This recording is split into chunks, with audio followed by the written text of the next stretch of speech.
Shit came to me like a song I wrote. Fella said today, the magic is in the work you avoid. And that shit hit me hard. You understand me?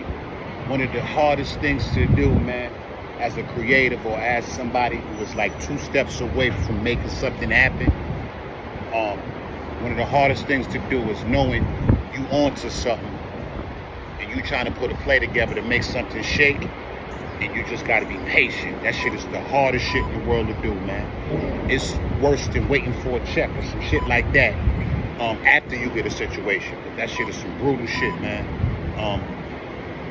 The magic is in the work you avoid. The magic is in the work you avoid. And that shit gonna be on my soul all day, probably until next week. And I caught that like rice. It take one play to make your whole life change. You understand me? I know y'all be seeing me popping a bunch of